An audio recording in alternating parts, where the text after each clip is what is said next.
আব্দুল্লাহর বক্তব্য শুনে দেখেন, যাদের ভিতরে মিথ্যা আছে, যাদের ভিতরে ন্যায়পরতা নেই, তারা সরকারি কোনো পদে থাকতে পারবে না। চেয়ারম্যান নয়, মেম্বার নয়, এমপি নয়, মন্ত্রী নয়, দায়িত্বশীল নয়, জেল সুপার নয়, কোনো জায়গাতে কোনো দায়িত্বশীল যে জীবনে মিথ্যা কথা বলে এবং ন্যায়পরায়ণতা নেই, সে থাকতে পারবে না, সে যেতে পারে না।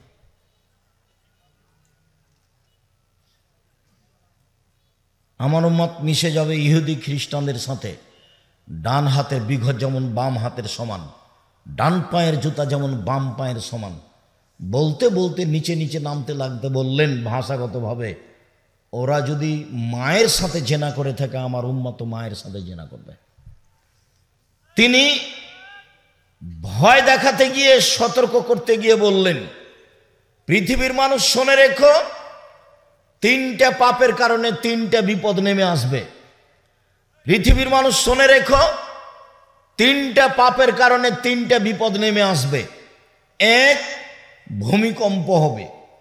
বিপদ নাম্বার 1 ভূমিকম্প হবে।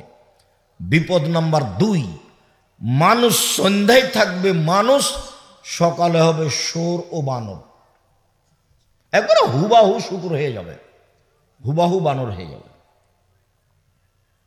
3, সমস্যা নেমে আসবে মানুষের উপরে। মসজিদে মারামারি, মাদ্রাসাতে মারি, রাস্তাঘাটে মারামারি, কেউ কাউকে মানবে না।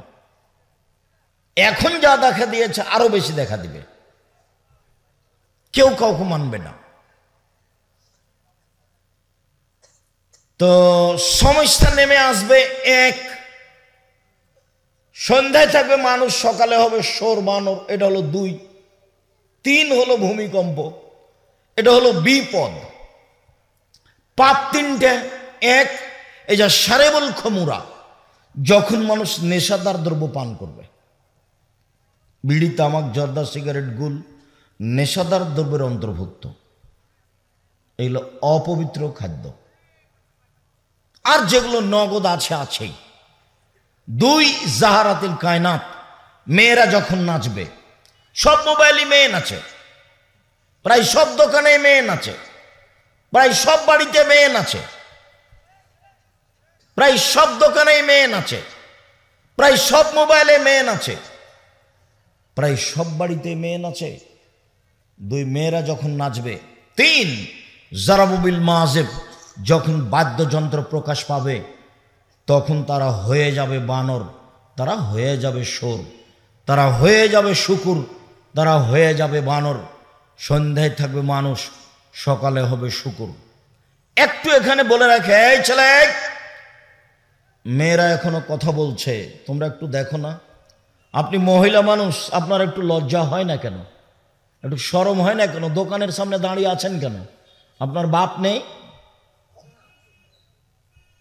আপনার বাপ নেই, আপনার স্বামী নেই, আপনার লজ্জা হয় না কেন? দোকানে দাঁড়িয়ে আছেন কেন? আপনার হায়া হয় না? আজকে আপনাকে বাজার করতে হবে। স্বামী নেই, ভাইরা নেই, বোনের ছেলে নেই, ভাইয়ের ছেলে নেই, শরম হয় না কেন? আপনার হায়া হয় না কেন?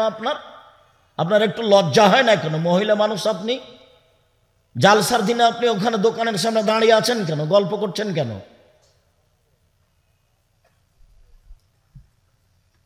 দুঃখিত, আমি আপনার মতো বাপ চাইনি। ওটা আপনার মেয়ে দাঁড়িয়ে আছে, ওখানে গল্প করছে, ওই হিন্দুর মেয়ে নয়। জন্ম দিয়েছেন আপনি, জবাব দিব আমি। কেন জবাব আমি দিব? আপনি দিয়েন, প্রস্তুত থাকেন জবাব দেওয়ার জন্য। ও গল্প করছে দোকানের সামনে, ও কি হিন্দুর মেয়ে নাকি? ও ইহুদির মেয়ে নাকি? ও খ্রিস্টানের মেয়ে কি? কেন গল্প করবে? করবে কেন? কেন করবে? ধর্ম দেখাচ্ছেন আপনি? তাহাজ্জুদ পড়া দেখাচ্ছেন আমাকে?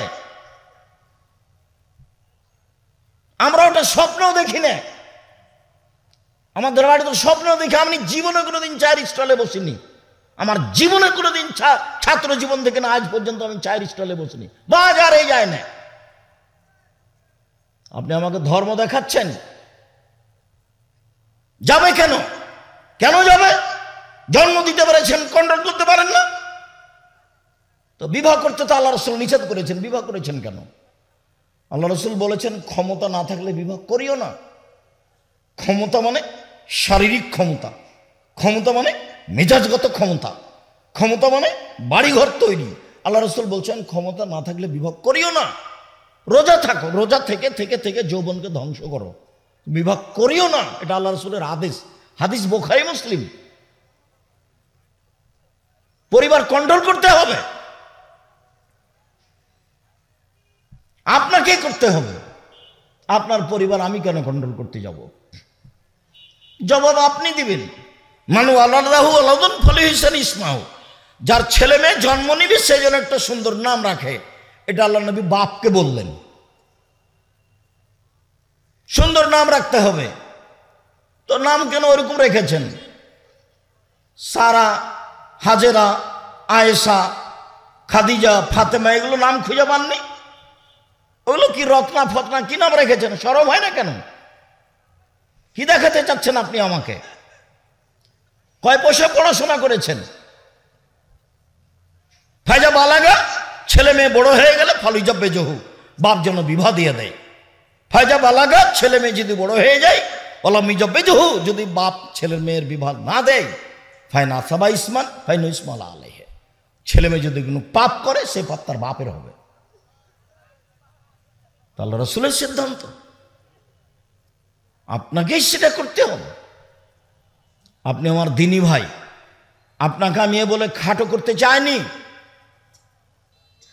বরং আপনাকে আমি উৎসাহিত করতে চেয়েছি এভাবে যে আল্লাহ রাসূল বলেছেন কারো যদি 3টে মেয়ে হয়, 3টে মেয়েকে লালন পালন করে, তাহলে সেই পিতা, সেই মেয়ে 3টি পিতাকে জান্নাতে নিয়ে যাওয়ার জন্য অন্তরাল হয়ে যাবে। এইভাবে ওইদিকে জাহান্নাম, এইদিকে পিতা, মধ্যে মেয়েরা। মেয়েরা একবারে বেঁকে বসবে, বলবে আমার আব্বাকে আগে জান্নাতে দিতে হবে, তারপরে কোনো কথা। 3টে মেয়ে যদি কেউ লালন পালন করে, লালন পালন কি জিনিস আমি বলছি, 3টে মেয়ে যদি কোনো পিতা লালন পালন করে, তাহলে বিচারের মাঠে মেয়েরা পিতাকে জাহান্নাম থেকে বাঁচানোর জন্য এই অন্তরাল, ওদিকে জাহান্নাম, এদিকে পিতা, মেয়েরা মধ্যে। আমার আব্বাকে আগে জান্নাতে দিতে হবে, তারপরে কোনো কথা। একটা শক্তভাবে বেঁকে বসবে মেয়েরা। দেখুন লালন পালন কি, ওটা আল্লাহ নবী নিজে বলছেন। 1 আল্লামাহুন্না, মেয়েকে বিদ্যা শিখিয়ে দিল। 2 আদাবাহুন্না, মেয়েকে শিষ্টাচার শিখিয়ে দিল। তা আপনি বলেন, ওই যে চিল্লেছে দোকানে দাঁড়িয়ে আছে, জিনিস কিনছে, এটা শিষ্টাচার? আপনি বলেন শিষ্টাচার? আপনার যেটুকু বুদ্ধিবিদ্যা আছে সেটুকু দিয়ে বলেন। হ্যাঁ করে হাসতে হাসতে এসে যাওয়ার চলে যাচ্ছে, ও ইন্টার পাস করেছে, ওর বাপ নাই। আপনি বলেন এটা ভালো কিনা? শিষ্টাচার কি জিনিস? শিষ্টাচার কাকে বলে? শিষ্টাচার কি জিনিস? শিষ্টাচার কাকে বলে? ও বাপ মনে করছে শিষ্টাচার হলো ঘোড়ার ডিম। শিষ্টাচার ঘোড়ার ডিম নয়, ভুল হিসাব। পশু প্রাণীর মতো বাপ হয়ে কোনো লাভ নেই। আপনার মতো বাপ মরা ভালো।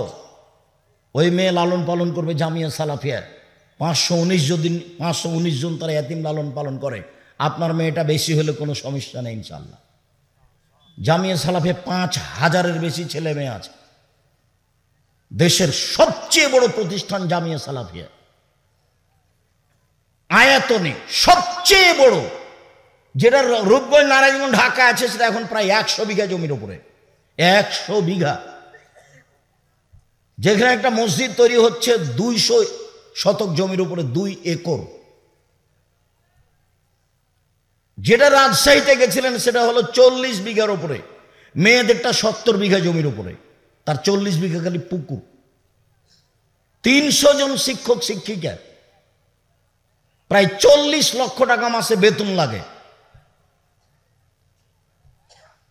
যেটা আপনার বাড়ির পাশে সেটা 20 বিঘা জমির উপরে, যেটা দিনাজপুরে। যান কাঞ্চন ব্রিজের পাশে দেখে আসেন। আমি এই কথাটা বলে আপনাকে আমি আর একটা আফসোস পেশ করতে চেয়েছি। আগে আমি আফসোসটা পেশ করি। শিষ্টাচার কাকে বলে আপনাকে আমি বুঝাতে পারলাম না, এটা আমারই ব্যর্থতা। 90 সাল থেকে আমি জাতির সামনে আছি, আমি এই জাতির পিতাকে শিষ্টাচার বুঝাতে পারলাম না।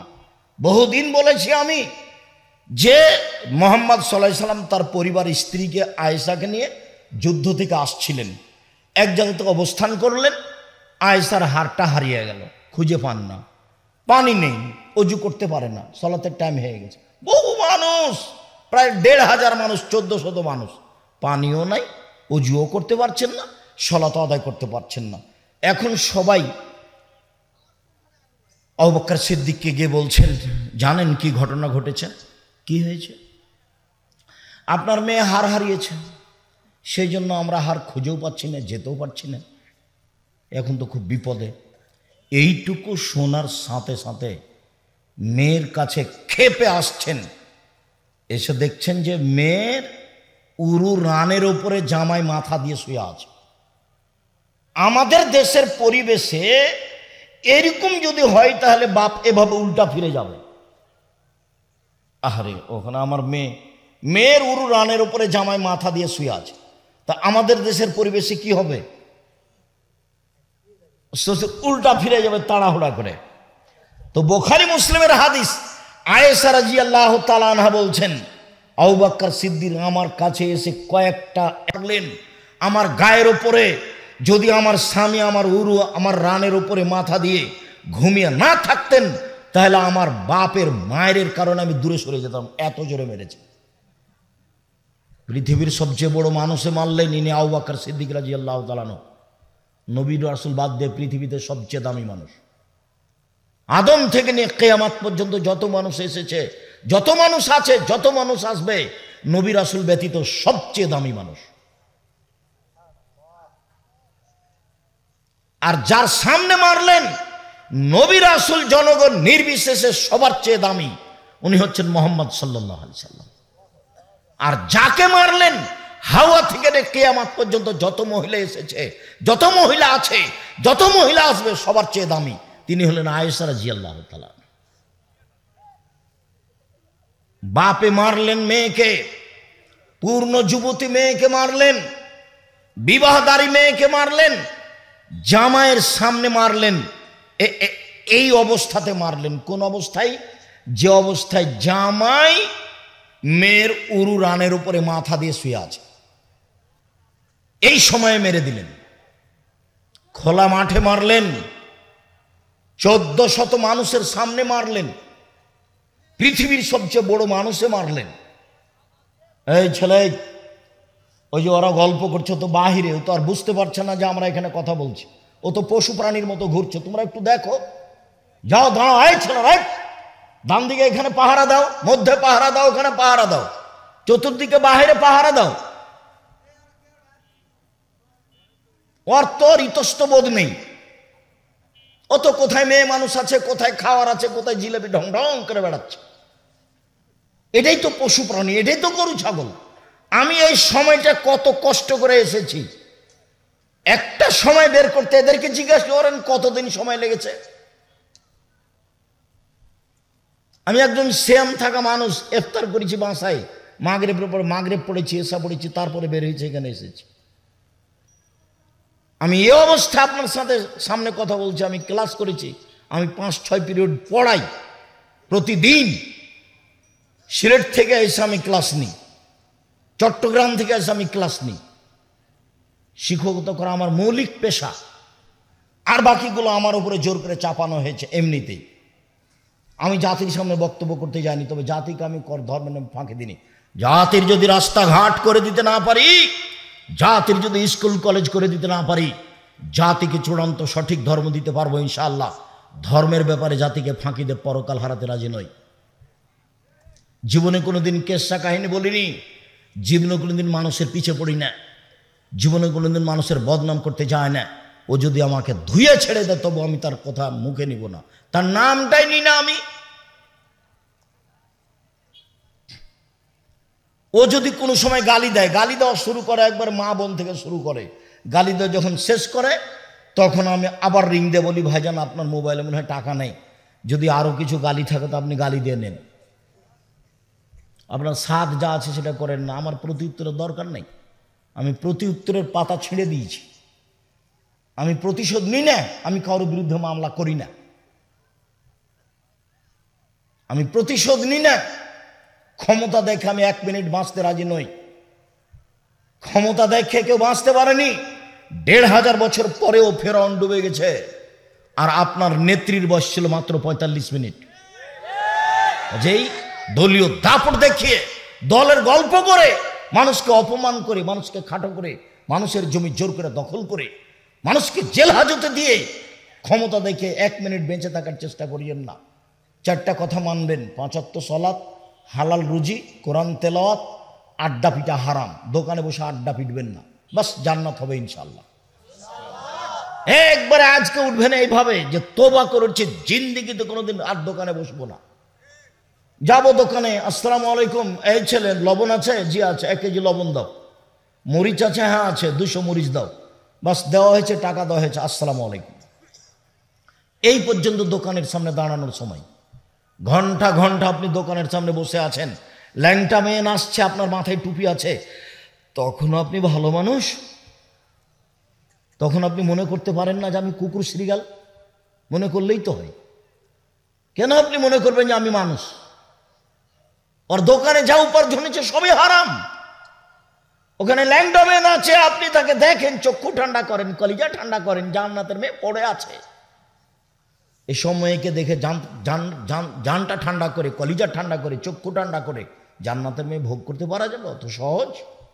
পৃথিবীর সবচেয়ে দামি মানুষে মারলেন, পৃথিবীর সবচেয়ে দামি মহিলাকে মারলেন, পৃথিবীর সবচেয়ে দামি মানুষের সামনে মারলেন, জামাইয়ের সামনে মারলেন, দিন দুপুরে মারলেন, খোলা মাঠে মারলেন, 1400 মানুষের সামনে মারলেন। ভুল কোথায়? গলার হারটা হারিয়ে গেছে, খেয়াল করেননি, সেই জন্য মেরে দিলেন। আবু বকর সিদ্দিক মারলেন, আয়েশাকে মারলেন, মুহাম্মদ সাল্লাল্লাহু আলাইহি সাল্লামের সামনে মারলেন, জামাইয়ের সামনে মারলেন, বিবাহদারী মেয়েকে মারলেন, পূর্ণ যুবতী মেয়েকে মারলেন, মেয়ের উরু রানের উপরে জামাই মাথা দিয়ে শুয়ে আছে এই সময়তে মারলেন। আর আপনার মেয়েটা ঢং ঢং করে এসে দোকানের সামনে দাঁড়িয়ে জিনিস নিচ্ছে, আপনি মারতে পারেন না? আপনি বাপ? কে বলেছে আপনি বাপ? আপনার বেঁচে থাকার চেয়ে মরে যাওয়া অনেক গুণে ভালো। মরে গেলে আপনার মেয়ে লালন পালন করবো ইনশাল্লাহ। আমি আব্দুর রাজ্জাক ইউসুফ জিম্মেদারি নিলাম, আলহামদুলিল্লাহ, আল্লাহ অনেক ব্যবস্থা দিয়েছে।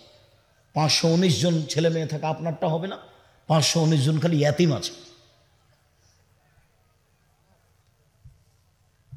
আমি আপনাকে এভাবে কষ্ট দিতে চাইনি, তবে আপনি নিজেকে মানুষ মনে করিয়েন। আপনি নিজেকে মানুষ মনে করলেই হবে। মানুষ বলে মানুষ, আবার মানুষ বলে ও অমানুষ। যখন মানুষ মানবতা দেখায় না, তখন মানুষ তাকে কি বলে? অমানুষ বলে। আর যখন মানুষ মানুষকে মানবতা দেখে, তখন মানুষ বলে কি? লোকটা ভালো মানুষ। অমানুষ। এটি কি? সম্মানিত দিনী বোন, আমি আপনাকে এভাবে বলে কষ্ট দিতে চাইনি। আপনাকে আমি ফাতেমার মতো মনে করি, খাদিজার মতো মনে করি, আয়েশার মতো মনে করি। আপনাকে আমি কি দিয়ে বুঝাই? দেখবেন 1 মিনিট আয়েশা রাদিয়াল্লাহু তাআলা দেখবেন, আপনার ওখানে চিৎকার শুনলে আমি কষ্ট পাই। যে হ্যাঁ হ্যাঁ করে হাসছেন, কথা বলছেন, এটা আমি কষ্ট পাই। আপনি দেখবেন 1 মিনিট আয়েশাকে, দেখবেন, এটা দেখেন, আপনাকে আমি আয়েশাকে দেখাই। আয়েশা রাদিয়াল্লাহু তাআলা আনহা বলেন, আমার স্বামীর কবর হলো আমার ঘরে। নবীগণ যেখানে মারা যান সেখানে কবর হয়। তো আয়েশা, আল্লাহ আমাদের নবী কোথায় মারা গেছিলেন? আয়েশা রাদিয়াল্লাহু তাআলা আনহার ঘরে। এবার কবর ওখানেই হলো। তো এখন তিনি মাঝে মধ্যে ওই ঘরে যান স্বামীর কবরের পাশে। তখন বলেন আমি এমনিতে যাই, কাপড় চোপড় মাথায় দিতে হবে, সতর্ক হতে হবে, অতটা খেয়াল করি না, এটা আমার স্বামীর কবর। ভালো। কয়দিন পরে আমার স্বামীর কবরের পাশে কবর হলো আবু বকর সিদ্দিকের রাদিয়াল্লাহু তাআলা। তখন আমি এমনিতে যাই, কেন? এটা আমার স্বামীর কবর, এটা আমার বাপের কবর। কয়দিন পরে ওখানে কবর হলো উমারের। তখন আর আমি এমনিতে যাই না, আমি উমারের কবরকে লজ্জা করি। উনি আমার কাছে বেগানা পুরুষ, অর্ধ পৃথিবীর খলিফা, কুশগর, বুদ্ধিজীবী, রাজনীতিবিদ উমর। সারা পৃথিবী কাঁপে। যার ইমানের দাপটে শয়তান রাস্তায় থাকে না। আল্লাহ নবী বলছেন, উমার, তোমার ইমানে দেখলে আমি অবাক হই। ওই যে শয়তান পালাচ্ছে রাস্তা থেকে তোমাকে আসতে দেখে। তার ইমানের এত দাপট, অথচ উমার শয়তানের গায়ে থাপড় মারতে পারবেন না। কেন? শয়তান ভিন্ন পদার্থের, আর উমার রাদিয়াল্লাহু তাআলা আনহু ভিন্ন পদার্থের। কথা বুঝতে পারলেন না মনে হয়? শয়তান তো আগুনের, আর উমার মাটির, পদার্থই ভিন্ন, উনি তো মারতে পারবেন না। এই এক থাপড় দিয়ে উমার থাপড় লাগাতে পারবেন না? পারবেন না, দেখতে তোই পান না। ও দেখতে পাচ্ছে তো রাস্তা ছেড়ে পালাচ্ছে, আল্লাহ নবী বলছিল তো রাস্তা ছেড়ে পালাচ্ছে। উমার এত বড় মানুষের কবরকে লজ্জা করছে কে? আয়েশা রাদিয়াল্লাহু তাআলা। আপনাকে আমি কি দিয়ে বুঝাই? আপনি তো পায়জামা পরে এসেছি, স্কিন পায়জামা, কষ্ট আমাকে লাগে, আপনার বাপকে লাগে না, আপনার স্বামীকে লাগে না। আপনার স্বামীর গায়ে পুজ আছে, রক্ত নেই। আপনার স্বামীর গায়ে পুজ আছে, একটু রক্ত নেই। আপনার স্বামীর গায়ে একটু রক্ত থাকলে আপনি এখানে হ্যাঁ হ্যাঁ করতে পারেন? তোমার পিতার গায়ে রক্ত নেই, সবই পুজ। তোমার বাপ আত্মমর্যাদা বলে কোনো জিনিস বুঝে না। আত্মমর্যাদা কি জিনিস? আমাদের বউয়ের গায়ে, আমাদের মেয়ের গায়ে যদি একটু রিক্সওয়ালার একটু যদি হাত গাও ঠেঙে যায়, তাহলে আমাদের আত্মমর্যাদায় বাধা দেয়। আর তুমি আসর থেকে নিয়ে সন্ধ্যা থেকে নিয়ে দোকানের সামনে দাঁড়িয়ে আছো, তোমাকেও খারাপ লাগে না, তোমার বাপকেও খারাপ লাগে না। তুমিও নিজেকে মনে করছো আমি গরু ছাগল কুকুর সিরিয়াল, বাপও মনে করছে তাই। ঠিক আছে, তাই তো। বুঝেও বোঝে না ওরা, অন্তর আছে বুঝে না। দেখেও দেখে না ওরা, চক্ষু আছে দেখে না। শোনেও শোনে না ওরা, কান আছে শোনে না। উলায়েকা কালা আনাম, তারা পশু প্রাণীর মতো, তারা গরু ছাগলের মতো, তারা কুকুর সিরিয়ালের মতো। বালহুমাজাল, বরং তার চেয়ে খারাপ। এ কথা আমি বলিনি, এ কথা আল্লাহ বলছে। এ কথা আমি বলিনি। আল্লাহ বললেন না যে ও কুকুর শ্রীগাল, আল্লাহ বললেন যে ও কুকুর শ্রীগালের মতো। কুকুর শ্রীগাল বললে তার বিচার হবে না। বিচারের মাঠে কুকুর শ্রীগালের বিচার নেই। কেউ যদি কাউকে গুতা মারে থাকে তো বলবেন ঠিক আছে, গুতা মারে না, শেষ, জাহান্নামও নাই, জান্নাতও নাই। তা আপনাকে যদি সরাসরি আল্লাহ বলতেন কুকুর শ্রীগাল, তাহলে তো আপনি বেঁচে যেতেন। তাহলে তো কেসটা শেষ কিয়ামতের মাঠেই। তাহলে তার জাহান্নামও লাগে না, জান্নাতও লাগে না, তাহলে তো ভালোই হলো। তো গেছে একবারই গেছে। জি না, মানুষ ফ্রি নয়, মানুষ এবং জিন, জিন এবং ইনসান, মানুষ এবং জিন ফ্রি নয়। শক্ত সময় আসছে। কবর যত কঠিন, কিয়ামত তার চেয়ে অনেক বেশি কঠিন। কিয়ামত যত কঠিন, জাহান্নাম তার চেয়ে অনেক অনেক অনেক বেশি কঠিন। কি দিয়ে বুঝায় আপনাকে কবর কত কঠিন? কি দিয়ে বুঝায় আপনাকে আমি কিয়ামত